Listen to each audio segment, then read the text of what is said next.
कुछ ऐसी श्रापित वस्तुएं जो आज भी दुनिया को हैरान करती हैं, जिन्हें जानकर आप भी चौंक जाओगे। नंबर 1, 1922 में ब्रिटिश आर्कियोलॉजिस्ट हावर्ड कार्टर ने इजिप्ट के वैली ऑफ द किंग्स में एक ऐसी खोज की जो दुनिया को हिला देने वाली थी। उन्होंने फेरो तूतनखामुन की कब्र को डिस्कवर किया। तूतनखामुन एक यंग किंग था जिसकी डेथ सिर्फ 18 से 19 साल की उम्र में हो गई थी। उसकी कब्र 3000 साल तक अनटच्ड रही थी। जब कार्टर और उनकी टीम ने टॉम्ब खोली तो वहाँ एक इंस्क्रिप्शन मिला जिसमें वार्निंग थी। शुरू में लोगों ने इसे सिर्फ एक मिथ माना, लेकिन फिर कुछ अजीब डेथ्स होने लगी।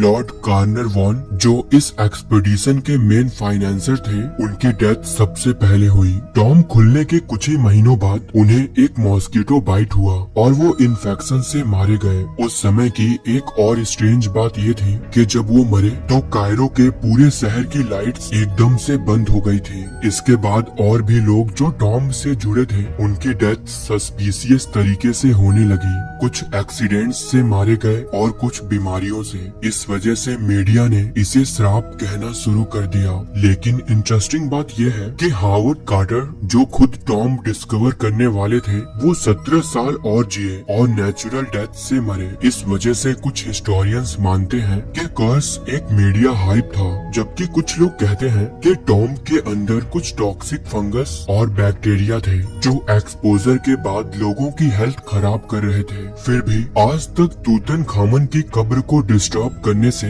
लोग अंदर ही अंदर डर फील करते हैं। कर्स सच था या कोइंसिडेंस, ये मिस्ट्री अभी भी लोगों को हैरान करती है। नंबर 2, 1950s में एक इटालियन पेंटर जियोवानी ब्रैगोलिन ने एक पेंटिंग बनाई जिसे द क्राइंग बॉय पेंटिंग कहा गया, क्योंकि इसमें एक छोटे बच्चे को रोता हुआ दिखाया गया है। उस समय यूरोप में ये पेंटिंग इतनी पॉपुलर हुई कि यूरोप के कई लोगों ने इसे खरीदा और अपने घर में लगाने लगे। लेकिन 1980s में यूके के कई घरों में आग लगने की घटनाएं सामने आने लगी। यूके के एक लोकल न्यूज़पेपर द सन ने रिपोर्ट किया कि जहाँ जहाँ ये पेंटिंग्स थी वहाँ आग लगने के केसेस सबसे ज्यादा थे। लेकिन हैरान करने वाली बात यह थी कि आग में सब कुछ जल गया, लेकिन ये पेंटिंग बिल्कुल भी नहीं जली। फायर फाइटर्स ने भी ये बात कंफर्म की कि ये पेंटिंग हर बार सेफ मिलती थी। इसके बाद लोगों में डर फैल गया कि ये पेंटिंग श्रापित है। लोग इस पेंटिंग को डिस्ट्रॉय करने लगे या उन्हें बाहर फेंक दिया। द सन न्यूज़पेपर ने भी 1985 में एक कैंपेन चलाया जिसमें उन्होंने लोगों से पेंटिंग मांगी और एक पब्लिक बॉर्न फायर में उन्हें जला दिया। कुछ लोगों का मानना था कि जो लड़का इस पेंटिंग में दिखाया गया है वो एक अनाथ था जिसके घर में आग लग गई थी और उसके माता पिता मर चुके थे। इस घटना के बाद उसने कभी बात नहीं की। जब उसकी पेंटिंग बनाई गई और उसे जिस भी घर में रखा गया, वहाँ उसने वही किया जो उसके साथ हो चुका था। ये सब अनडॉक्यूमेंटेड क्लेम्स थे, लेकिन इन्होंने पेंटिंग को और भी मिस्टीरियस बना दिया।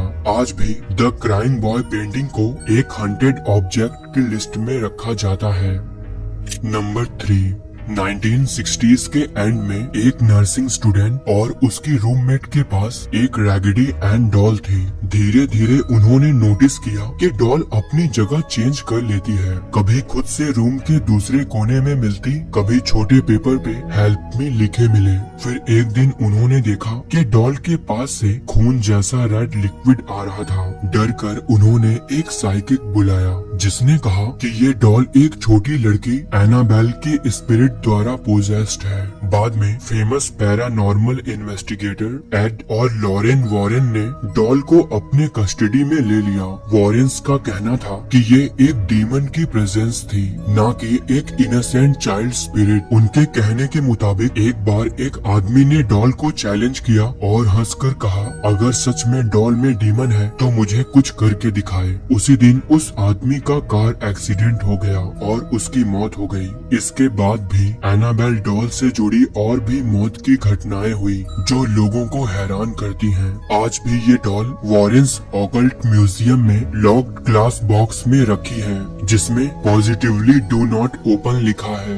एनाबेल का केस इतना पॉपुलर हुआ कि इस पर द कंजरिंग यूनिवर्स की मूवी भी बनी है, लेकिन असली डॉल अभी भी एक कर्स और मिस्ट्री के रूप में लोगों को डराती है। नंबर 4, 1972 में चाइना के शांगसी प्रोविंस में कुछ फार्मर्स अपने खेतों में वेल डिग कर रहे थे। खुदाई के दौरान उन्हें कुछ अजीब सा पोएट्री फ्रेगमेंट्स और स्टैचूज के टुकड़े मिले। जब आर्कियोलॉजिस्ट आए तो उन्होंने द टेराकोटा आर्मी डिस्कवर किया, जो दुनिया के लिए शौक थी।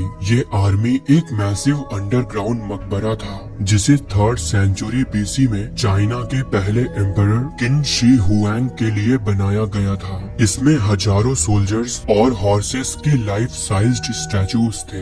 ये एक तरह का एम्परर का आफ्टर लाइफ आर्मी था, ताकि मरने के बाद भी उसका रूल प्रोटेक्ट रहे। लेकिन अजीब बात ये थी कि जिन फार्मर्स ने इसे सबसे पहले डिस्कवर किया, उनकी जिंदगी खराब हो गई। कई लोगों ने रिपोर्ट किया कि उनके घर गवर्नमेंट ने तोड़ दिए एक्सकवेशन के लिए, उनकी लैंड चली गई और उनकी फाइनेंशियल कंडीशन बहुत बुरी हो गई। कुछ तो गरीबी और बीमारी की वजह से मर भी गए। लोकल विलेजर्स ने कहना शुरू कर दिया कि ये सब एम्परर का श्राप का रिजल्ट है, क्योंकि उनकी आत्मा डिस्टर्ब हुई। यहाँ तक कि एक्सकवेशन टीम के कुछ मेंबर्स जल्दी मर गए। इससे लोग और पक्का यकीन करने लगे कि मकबरे को डिस्टर्ब करना श्राप को बुलाना है। अभी तक आर्कियोलॉजिस्ट ने एम्परर किन शी हुआंग के मेन टॉम चैम्बर को ओपन नहीं किया है। आज भी टेराकोटा आर्मी को ऑफिशियली एक हंटेड डिस्कवरी माना जाता है।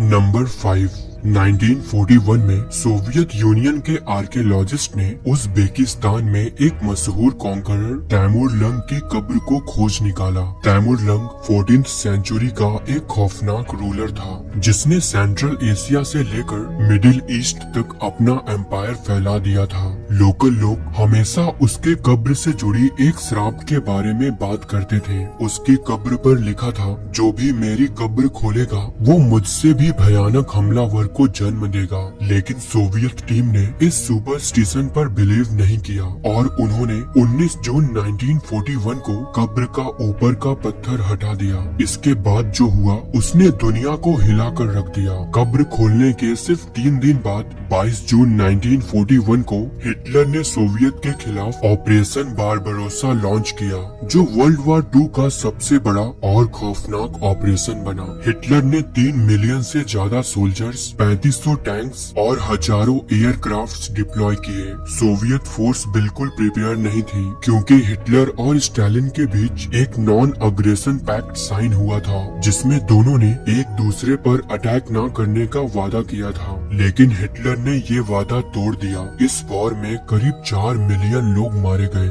ये कोइंसिडेंस इतना स्कैरी था कि लोगों ने इसे श्राप माना। जब स्टालिन को ये कहानी बताई गई तो उन्होंने तैमूर के रिमेन्स को वापस फुल इस्लामिक रिचुअल्स के साथ दफन करवाने का ऑर्डर दिया।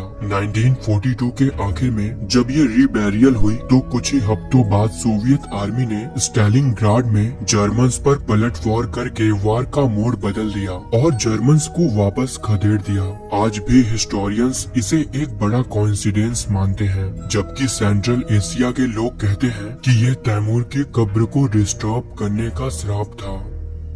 नंबर 6, इटली के नॉर्दर्न विलेज में एक छोटा सा सिल्वर का फूलदान बना था। इस वास को ओरिजिनली एक यंग ब्राइड के लिए बनाया गया था, लेकिन शादी की रात ही वो दुल्हन अपने कमरे में मिस्टीरियस सर्कमस्टेंसेस में मर्डर हो गई। मरने से पहले उसने ये वास अपने हाथ में थाम रखा था। उसके बाद से लोगों ने माना कि वास श्रापित है। फिर ये वास जनरेशन टू जनरेशन पास होती रही, लेकिन जिसके पास भी ये फूलदान गया उसका एंड बहुत वायलेंट और सडन डेथ से हुई। लोग कहते हैं कि जो भी इसे अपनाता था वो कुछ ही दिनों में मर जाता। 19th और 20th सेंचुरी सेंचुरी में भी इस वास के केसेस रिपोर्ट हुए। हर नई फैमिली ने इसे अपने घर में रखा और थोड़ी ही दिनों में कोई ना कोई ट्रेजिक एक्सीडेंट, मर्डर या बीमारी से मर गया। इस वजह से इसका नाम द बसानो वास कर्स पड़ गया। कहा जाता है कि इसके बाद अथॉरिटीज ने इसे जब्त करके एक लीड बॉक्स में सील करके छुपा दिया और अब तक कोई नहीं जानता कि वो वास कहाँ रखी है। कुछ थ्योरीज कहते हैं कि इसे एक सीक्रेट लोकेशन या म्यूजियम के स्टोरेज में लॉक करके रखा गया है ताकि फिर से कोई कर्स एक्टिवेट ना हो। दोस्तों, इनमें से कौन सी घटना आपको सबसे ज्यादा शॉकिंग लगी कमेंट में जरूर मेंशन करें। साथ ही वीडियो को लाइक और शेयर करना ना भूलें। मिलते हैं नेक्स्ट वीडियो में। धन्यवाद।